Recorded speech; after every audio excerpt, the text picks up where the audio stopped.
just a small show of who is online. There's other people online that are there. Can we please settle and start? It's going to go fast. I don't know. You saw how 1 hour just disappeared. This other one is going to disappear even faster. So let's get going. Those others will catch up. Moto, please go ahead, my dear. And you can allow her to show the slides. We just wanted you to see who else is online. CBOs and NGOs.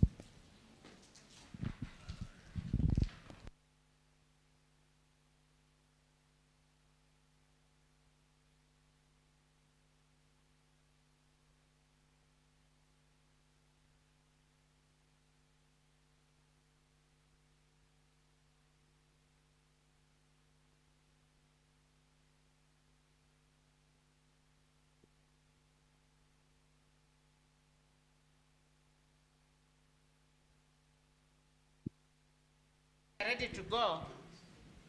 Okay. Yeah. All right. Everybody's back. Everybody is back.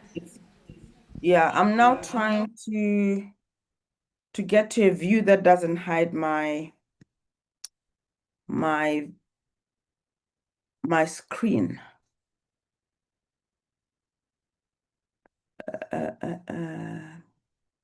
Share. Yes. Okay. Joy, I'm just trying to get back to a view that doesn't. So can everybody see my screen? Yes, we can see something saying, what if high performance didn't come at the cost of health? Okay. Yeah. Okay.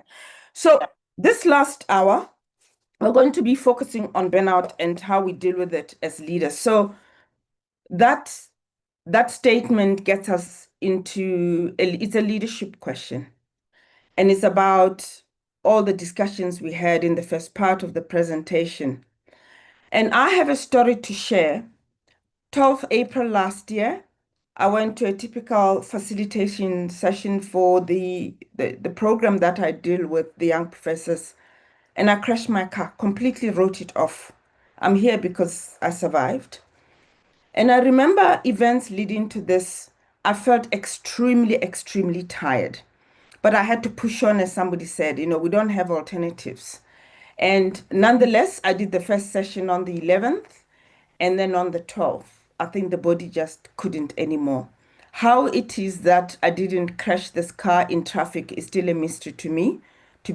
It's another presentation. But that's when I really realized that statement I made about sometimes we know what to do, but putting into practice challenges all of us, is a story of burnout. I'm trying to move this thing. What has happened is that I have hidden the view that allows for me to drive this presentation, which is a real, just give me 2 minutes.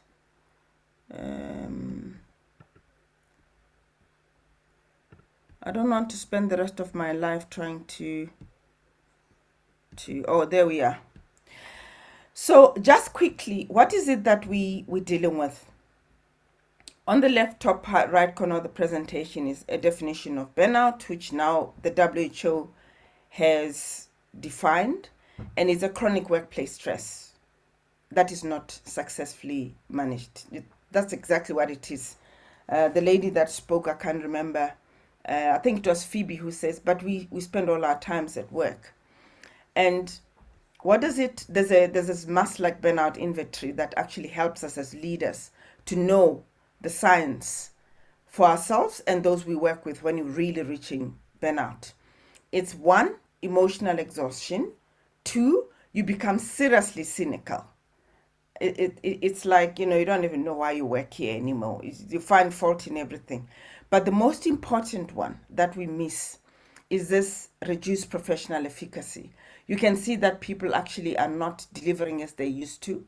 These are the 3 most important early signs of burnout. cautionary tales here is that the signs of burnout can mask depression and other chronic illnesses of mental health. So to just be aware that all we are trying to do here is raise awareness about how you pick up the signs for yourself and others, but also be curious about whether this is more than just early signs of burnout. And the definition of chronic stress versus acute stress is this, that when it becomes chronic, it's there all the time. You just, this feeling drained absolutely all the time. It doesn't matter what it is you do, you continuously feel drained. And then, of course, it leads to all of those other things where we end up taking tablets for chronic diseases and etc., and mental issues. So these are very quick statistics that I'm not going to read. The point about it is to show that it has become such a serious issue, burnout, globally. And what it has done in the workplace is that it's beginning to impact performance and how people relate to each other. And then that final bullet point about executive burnout is often hidden behind high performance. Even last week, one professor says, but I have to push on. I can't because I'm teaching tomorrow. I'm marking papers. I'm doing all of this. If I sleep, I will, my performance will go down. It is an amazing statement to make, because we all sort of wear this not sleeping as a pride that if I sleep actually or stop my performance. It is actually the opposite. If you just incessantly keep working, your performance will ultimately come down. Again, I'm not going to get into the statistics. They are American, but it is to point that there are other factors now beyond the workplace, and to be aware of them, because all of us are addicted to news. The economy is affecting us. Watching, I mean, this is, as I said, this is American stats, but they make the point. And if you watch any time at election time on the continent, that's also a contributory factors. The point is there are lots more factors outside of the workplace that are beginning to impact on our chronic stress levels. So I'll spend a little bit of time so that we actually understand what we are looking as leaders for. So at the individual level, as I have said, it's fatigue, anxiety, you become withdrawn, you wonder about this person that used to be such a high performer, and then they start dropping things, low levels of motivation, increased errors, headaches, increased frustration, suspicion. So the body also starts responding by the physical symptoms that you feel like headache. Organizational level signs, what you see, and HR will tell you, just they say, oh, our turnover is increasing. Nobody tells you that burnout, they just leave. The quiet quitting, the absent from work, and then the environment becomes toxic because people don't have any other way of coping with this amount of volume of work, and everybody starts really screaming at each other and you don't know what's happening. For leaders, these are signs to say maybe we need to step in and see how we can do this. How people cope, which is truly unhealthy, is that we hit the bottle, we take other substances, and I've heard horror stories that people are taking even more serious addictive substances to cope. The sarcasm and negativity, you start really doubting yourself, poor health, physical health, and you just look around and like you can see there is no time for personal care. People are becoming bloated and just unhealthy and all of that. And then the cautionary tales always says it must serious clinical depression if we don't look out for people who are actually clinically depressed because of this. So in summary, this is a slide on leadership to say these are the signs we look for. I would like to stop here and get from people, not at table, but individually. I'll give you a minute to read this. And please tell me if you haven't said to yourself one of these.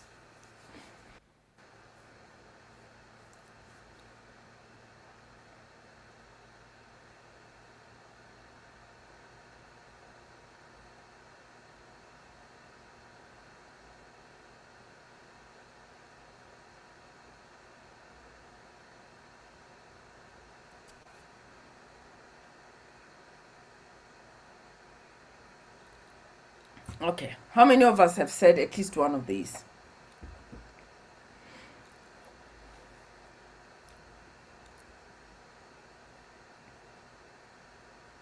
Hello?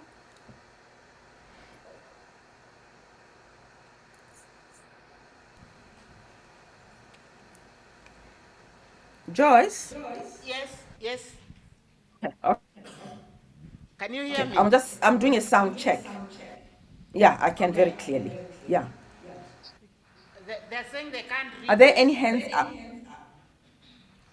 They can't. They can't. Can I They just, can't read. okay.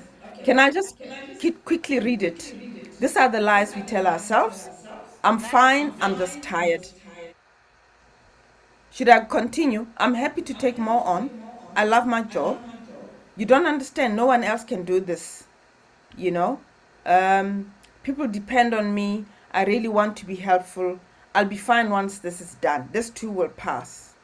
I need to get back to the top of my game, etc., etc. These are just things that we tell ourselves to carry on and push through the early signs of burnout. So I just wanted to just project this slide to say at any one point, this is what we say to ourselves. Can I move on? Yes, Right. you can. So what has been the response? And I'm going to read this because Jennifer Moss is a Canadian that released a book about 2-3 years ago, and I found it fascinating. And she's beginning to address what it is that some of us around the tables talked about, that the typical organizational response is send you on vacation, and the higher in the hierarchy you are, the more expensive the vacation. You go off for 1 week, but what happens? You come back to exactly the same environment that is the same that caused your burnout in the first place, right? This is true. um, so we tend to think of burnout as a problem we can solve with self-care, better breathing techniques, and more resilience, and all of that. But evidence is mounting that applying personal solutions, it's really just like applying band-aid on a gushing wound. What needs to happen is that organizations must make and take the lead in developing an anti-burnout strategy beyond the standard EAP programs that almost every organization have, the employee wellness programs that we have. You need to understand that burnout is a workplace phenomenon. You need to create a workplace that allows for people not to be burnout. You can do the individual strategies, but the organization needs to create a culture that allows for people to be well. And that is the point she's making. As the pandemic has shown, self care is important, but it's not a cure all for burnout. We need to do more as leaders. So, as I have promised, I'm going to share what companies around the world are doing. And as I do that, please note down what it is. And we work in a different environment of NGOs. And I've already declared that I believe it might even be easier there than in bigger organizations to implement some of those things. So Microsoft Japan has implemented the 4-day week trial, and productivity went up 40%. We've had many other organizations that have done it, started this 4-day week, and research is being done to see actually, because when do you actually see family? So the current leave policies don't even start to address this thing. So the 4-day week is beginning to gather momentum. Volkswagen and many others have instituted this, what we call the email server blackout. So it's well and good to tell managers and leaders not to send emails at 2 a.m. They actually block the server. So yes, if you're not on your journey and you haven't started, it is not okay to be shipping off emails at 2 a.m. So the organizational server actually blocks the emails. So you'll see how specifically some organizations have done that, because we know that this is a behavioral problem. Some people just won't do it and they will expect you to respond. Daimler, another car manufacturer, the mail on holiday strategy they have implemented deletes incoming emails whilst you're on leave. Everybody laughed about this one, that it actually automatically If you send somebody an email knowing very well they're on leave, the server deletes it automatically. Google has this mindfulness internal well-being labs. Somebody has written an article about this, that it's well and good to do that, but be careful you're not keeping people at work for longer, pretending that you're actually looking after them. And then Deloitte, which is a fantastic organization that really looks into well-being research, have done many reviews, if many of you would like to go and see what they've done. So specifically, Volkswagen that we spoke about, the email server stops forwarding emails to staff 30 minutes after shift ends, and then it reboots 30 minutes before, so you won't get your emails. Specifically, I think the banks, the banks at 7 o'clock in the morning and then 7 p.m. Daimler, I've talked about the mail holiday system that auto-deletes. And then France as a country, and Australia has started this as well, have implemented this right to disconnect law in 2017 already. And it's an amazing thing because so you have organizational interventions, but countries are now instituting policies to demand of organizations to actually, allow employees to not send out or demand people to work beyond certain hours. So just other examples of country level interventions: Finland, the National Mental Health Strategy; the UAE, federal 4.5-day week again. I mean, this is messy times because these are very new policies and people criticize a lot of them, but I think I'm making a point about what people are beginning to do. Germany and France, as I've said, legal protection downtime. Scotland, the mental health first aider certification embedded in workplaces. This is specifically for first responder type people who work in the care environment. I would include NGOs here because of the type of work we do, that we need to look at how we can beef up our leave policies to recognize the type of work to do.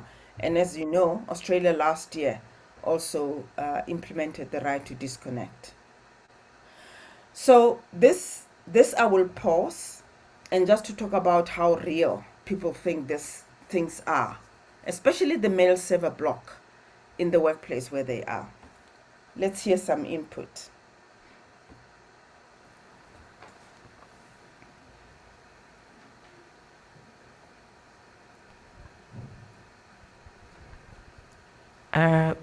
We really appreciate for the mail blocker thing. But the only thing that I've been thinking around that system is the challenge when some of the approval levels, for example, one of the approval might be maybe in US, I've traveled for a work-related issue, and the other ones are in the country, and we're having different working hours. While it's 2 a.m. there, here might be different. Again, that one has its own limitation. So maybe we should just figure out, of course, we can use that one, we can adapt that one, but we can also look into the limitation component and see how better can they be navigated, or what system can we use based on our working content that will not affect the workflow. It's something that I've observed, and I think it's important Teke can look at it. Yeah, it's a very good point to raise, especially for international and global organization. If it is one time in East Africa and it's another time in New York, how do you deal with? But I think systems are sophisticated enough that first it is the policy, first it is the philosophy of we actually want to do this and implement it, and then think about the difficulty of doing it later on how to implement it. It's a very good point. Other inputs?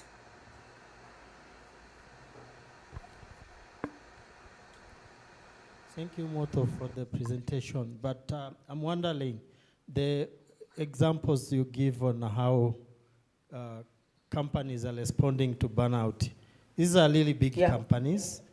Taking them to our context, would you share maybe a similar response to our level, given to the struggle that we are currently facing when we think about localization, turning Sure. into social franchise.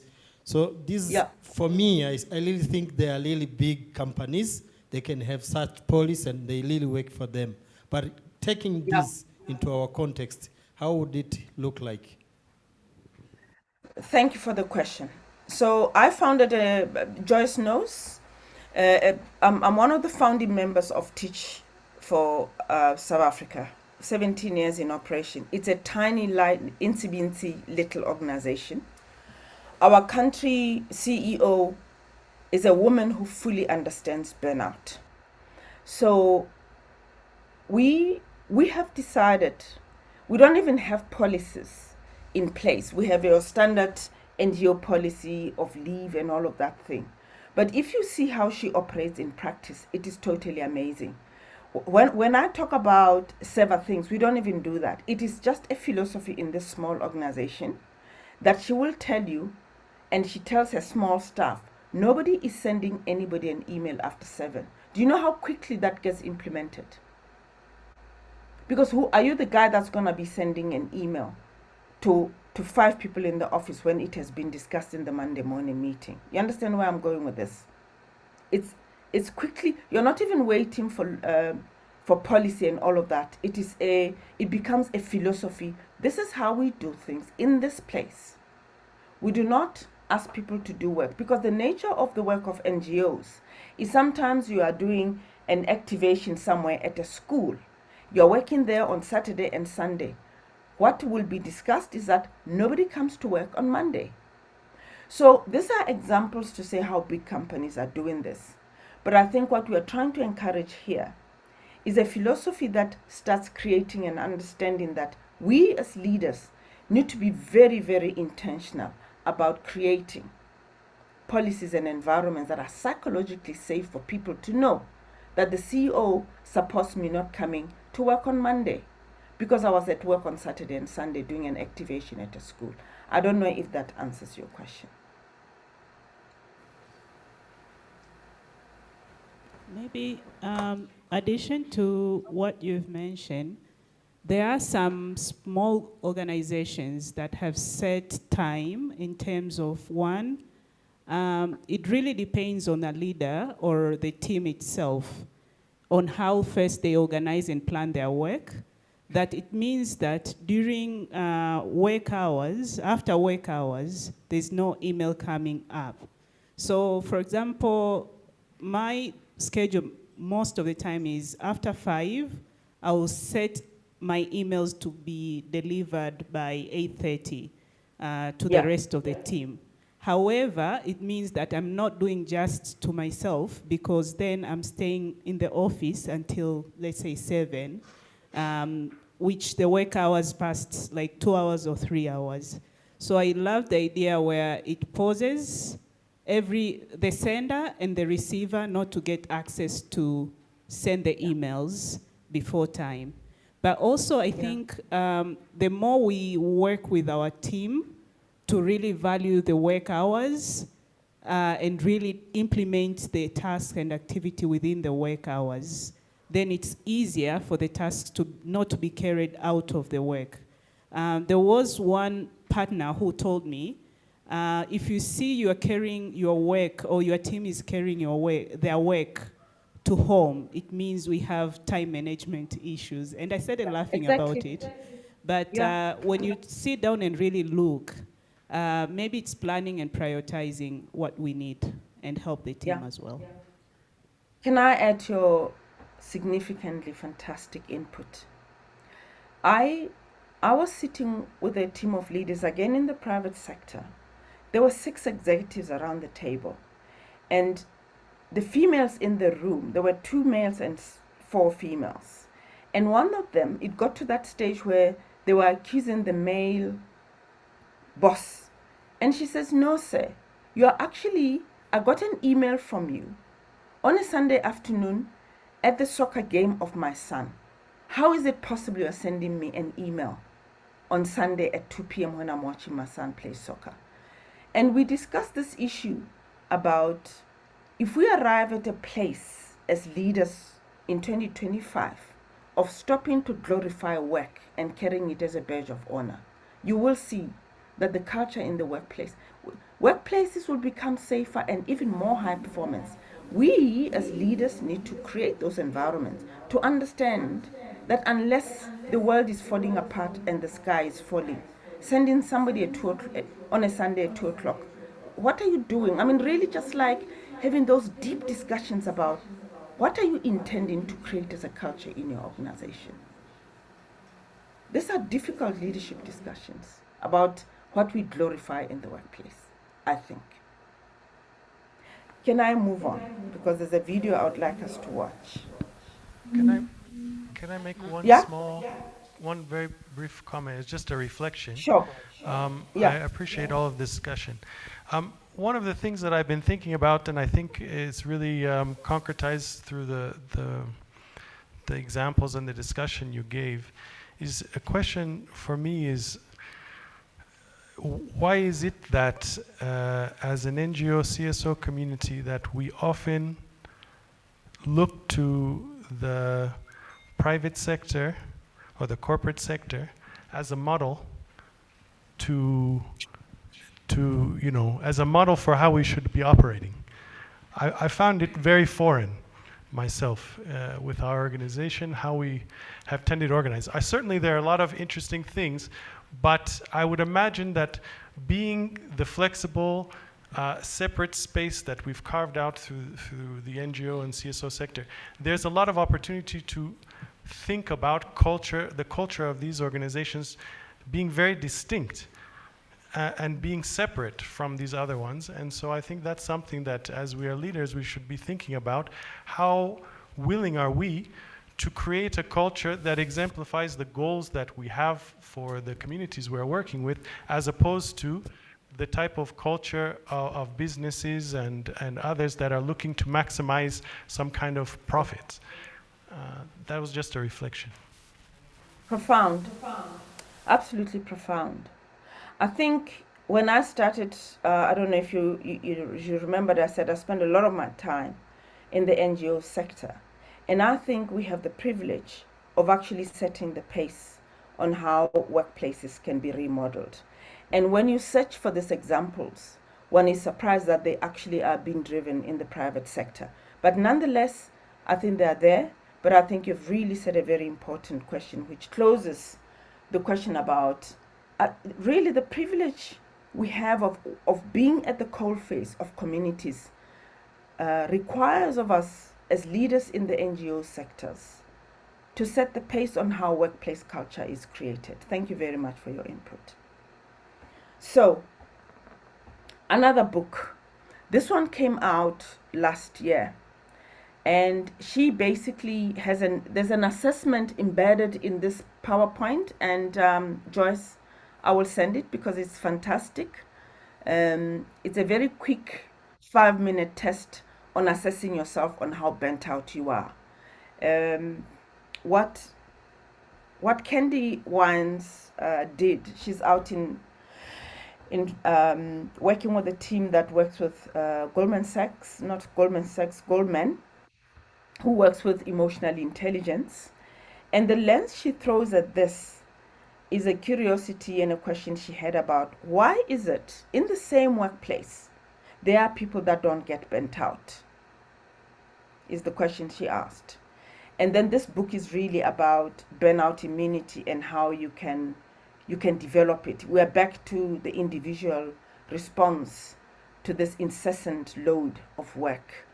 And she comes back and she has a little strategy she called AMA, and on how as individuals we can deal with this. But the core of this is raising your bar on your own emotional intelligence, but supported by leaders who understand that it is no longer okay to glorify work as if that is how you measure performance. And very quickly, the AMA and the A talks about awareness, recognizing your stress triggers and early warning signs of burnout and dealing with them immediately.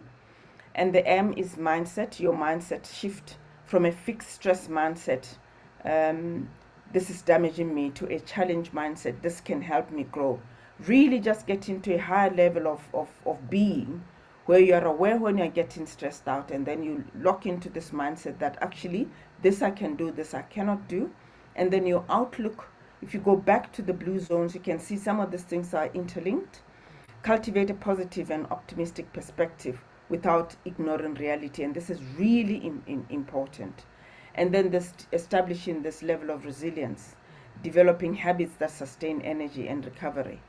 Much as these are individual things to do to develop burnout immunity, I think we remain at understanding that organizations have to help us do this, because you do not want to get fired if you have a boss that's not understanding yet or not far gone on their own journey of wellness to understand that this has become a leadership imperative. So, call to action at 3 levels. At the personal level is you must model sustainable habits, share personal strategies, and we've done a lot of that today. No meeting zones, sabbaticals, leaves, etc., etc., at a personal level. At a team level, be mindful of what shadow as a leader you do. And really, we know if you're telling people to rest and go home early, and you're the guy that's locking the office at 2 a.m. and coming back again at 6 a.m. in the morning, people are watching you. So be mindful what leaders shadow you're casting as you are saying something and doing the other. And then systemically, of course, is this move to try to include in your KPIs how you're doing by supporting your environment and your colleagues that you work with on and actually measure it as part of a reward system, protecting vacation time, establishing after hours emails, and all of these meeting rules. So these are some of the strategies. Okay, I think we have time. Can I pause here about burnout and what people are thinking, and really just to say thank you for the inputs that we received on how difficult this subject is, but also how easy it can be, because it's a human response. We as leaders need to initiate the actions. Any thoughts about that before we get into sleep?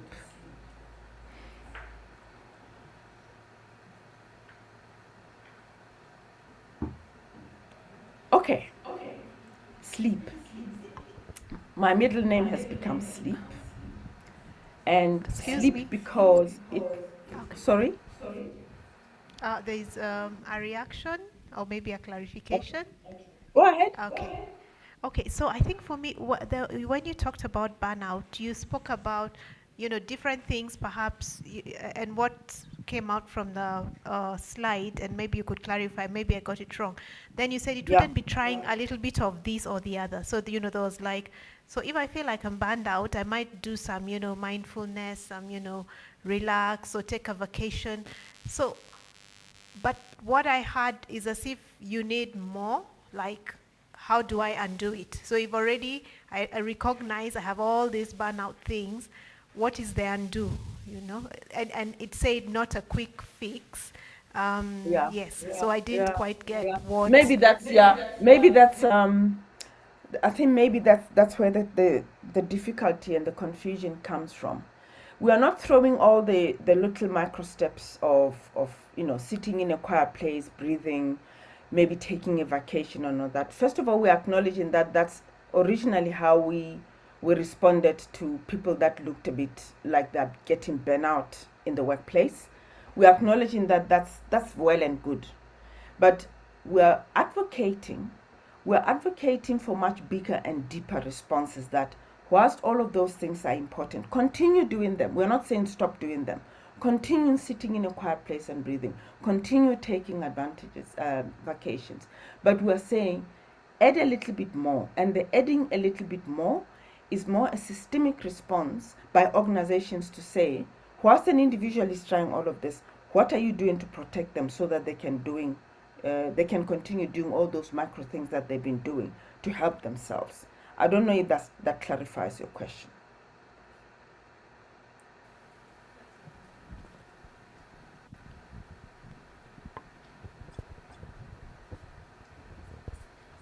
Hello? And I just wanted, yes. Sorry? Okay. Oh, okay. She says it is clarified. And Yeah, I okay, just sorry. wanted to, can you hear me? I can? Yes.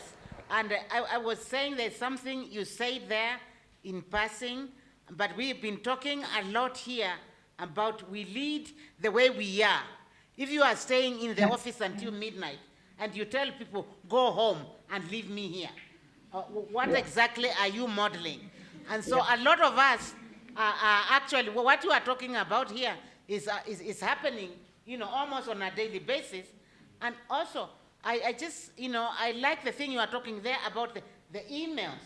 And, in one of the groups I was coaching, one of the person was saying, why are you sending me emails when I'm having dinner with my children? Why are you disrupting me? Why are you harassing me as a boss? Yeah. So I think as leaders, it is different. So this point you are talking about modeling. We are harassing people in the offices without, kind of, and it has to be done. What has to be done? So I just wanted to make a point. I am seeing it every day, and me and many of us here are guilty of actually saying things are urgent just to get our egos things done so that we can get where we want to go, and we are punishing people and we are killing people. Yeah. When leaders I do the right I, thing. I agree with you. I didn't say that, but a lot of I work with Anglo American, and 4 years ago they launched what they call the Living with Dignity Hub, and it was to deal with the cases of harassment at work.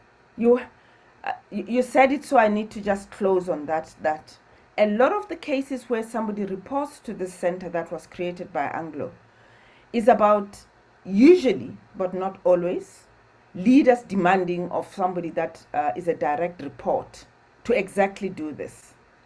And then, without going deep into the psychology, we're increasingly seeing that you lead from the space where you are. So if you think, when I demand of you to drop everything and answer my email, you are leading from exactly that place of anxiety. And it is so common, and then it leads to harassment and shaming and naming people in front of others, and you realize, and Joyce, this was said in the conference we met, the AIF conference here in Johannesburg, about somebody says, we underestimate the work that has to be done for leaders to actually help them cope themselves with where they are. A lot of us lead from our own anxiety. And thank you very much for that statement, because I didn't want to be explicit about it, but you said it. A lot of us cause the problems that lead to burnout because we are leading from the space of anxiety that we feel as leaders. And the work has to start with us, of reflection, of emotional intelligence, of understanding why it is we do the things we do. Thanks. So I see that I really want to play this video, so I'll just skip this and see if I can. Oh, it isn't here, but no, it is. So Jennifer Ariana Huffington tells a story where she fell a few years ago and cracked her head, sort of opened up her skull on her way down, and it was around 2 in the morning. The long story short is she started this amazing movement of the sleep revolution, and everywhere she talks about this, everywhere she goes, she talks about this, and it's an amazing thing to listen to her talking about her story of burnout. And she started this other organization about the sleep revolution, and she talks around the world to companies. She coaches C-suite executives to understand exactly how important sleep is. So alongside this, I have put some of the things that collectively with people who deal with sleep, how important it's sleep, but it's actually resting. Because physiologically, when you go through what the body does when it is in complete sync with nature, I always say to my children even, the sun rises in the morning. and our body respond to that. When the sun rises in the morning, it's nature's call for you and your mind, your body to also wake up to do what it is that it needs to do. As the day goes, and then as evening sets, the sun sets, it is another call from nature to say we now need to slow down. Because the body, in rhythm with the circadian rhythm of nature, slows down in the evening as light darkens. It's a call to say we now need to go and rest. So that sleep gives us that peel for our bodies and our brains to lay back the neurons, the thinking caps, all of that it needs to do to repair. The mind repairs itself optimally during sleep in preparation for the next day when it rises again to think and to do what it needs to do. The body rests during sleep to reconnect, to rejuvenate, to repair so that it can respond to the next day's requirements of our thinking, our cognitive function to lead and to do all that we need to do to lead. And when we compromise that nature's excellence is that we start throwing out all the symptoms that we talked about earlier. We start being very gritty. We start shouting at people. We start being very, short with people. We start dropping things. We start having car accidents. And that's what the symptoms of lack of sleep are. So I've put here on this slide, and I know it's a difficult one to see, but I will just, the keys to good sleep hygiene is, we talked about them with the blue zones as well. It's amazing how everything that is good in our holistic way of life is connected. Is eating large, heavy meals before bed is a no-no. Getting and working with TV screens, screen time is a thing, and I know that technology companies have tried to minimize screen time. And to the best we can, because there are too many things to try to do all at once, choose one and start working with it. When do you actually stop looking at a screen? And I know the people in the room, I'm like, but I have a report that I have to write to finish. Work around yourself and your schedule to see how you can do this. The nap thing is for real. This weekend I was with this team, I said, and people were boasting about how they're doing that famous 17-minute, 20-minute nap in the afternoon. They just disappear and go and sleep. It's becoming a thing. Coffee and alcohol.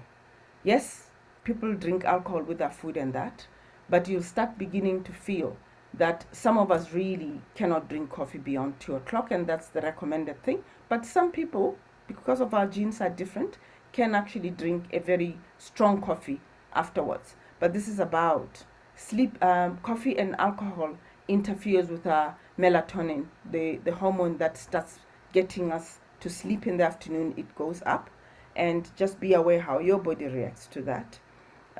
Keeping the area and the bed, where the environment where you sleep dark, so that you're following that circadian rhythm, and making your area, sort of sanitizing your room where you sleep, such that it allows for your body to prepare and have a lovely sleep. Exercise, and then sticking to this routine. I haven't read all of them because I'm keen to go to Ariana and listen to her, because I actually maybe not, because we have now 5 minutes left. But again, the slides will be shared for you to have a look at. So in summary, therefore, I want to finish off by reading what Candy Wines has written. And I just found it such a profound statement to make, because these are high-performing individuals that have seen the need to actually do research and then write books that we are now enjoying, to try to deal with this issue of us moving away from this addiction to work and carrying it around as a badge of honor. And she calls it the deepest current. My worth isn't determined by how fast I move through life or how efficiently I navigate challenges. The people I love don't need me to be optimally productive. They need me to be genuinely available.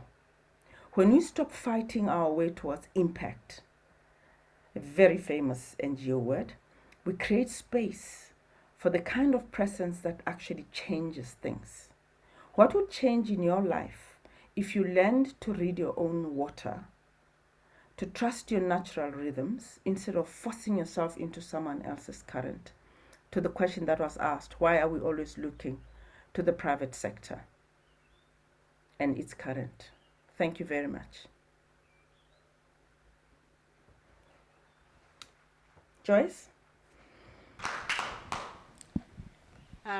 Thank you, Moto. I don't know whether you could hear the claps here for giving us No, a lot I of didn't. information.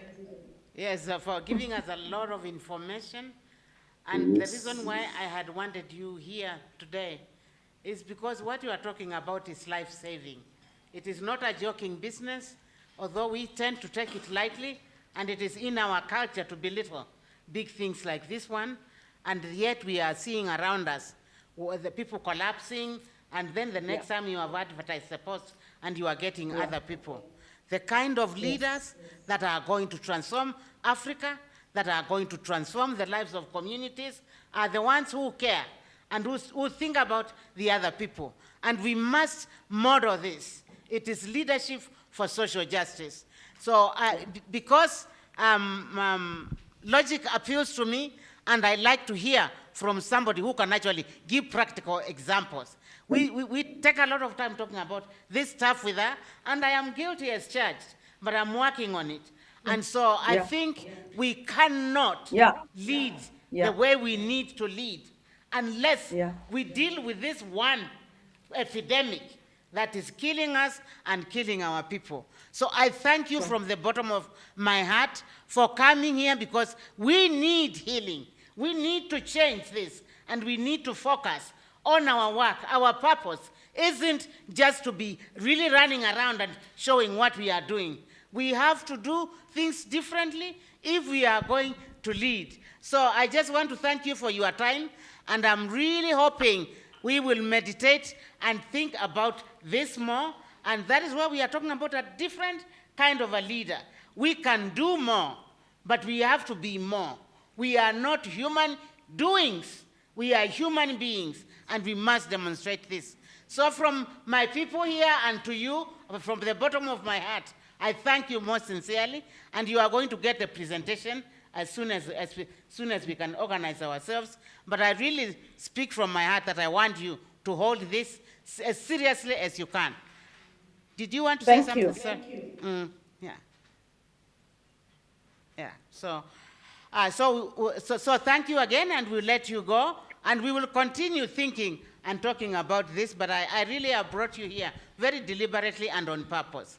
And thank you for all the people online, my other people. I knew you didn't get a chance to listen to Moto, so that is why we invited cohort 1 and cohort 2 and the CBO team, and we are going to be doing these kinds of things on a more regular basis when we get ourselves organized. So thank you for starting us off on this cohort, the 3 cohorts, beginning to talk about the ills that are there and also moving forward. Asante sana. Thank you. Asante sana.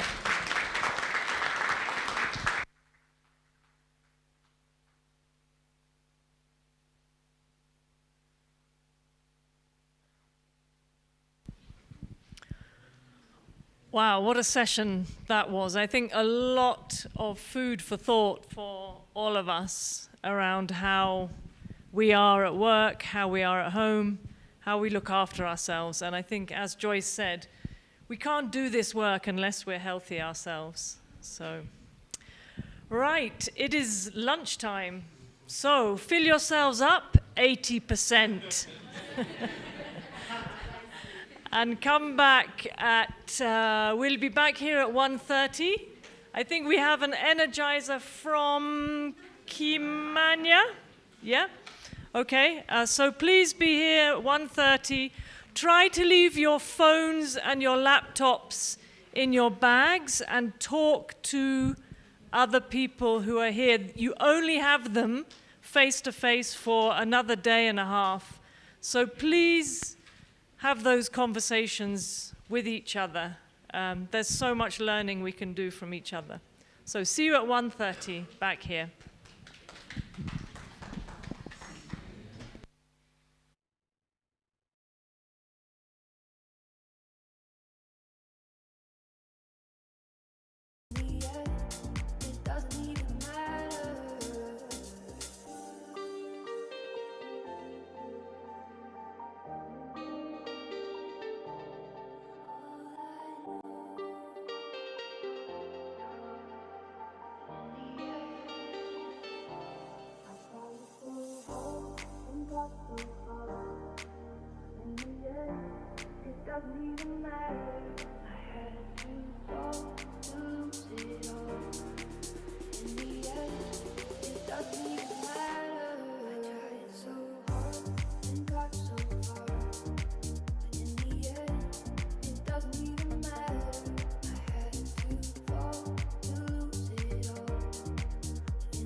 Shadow to my light, did you feel us?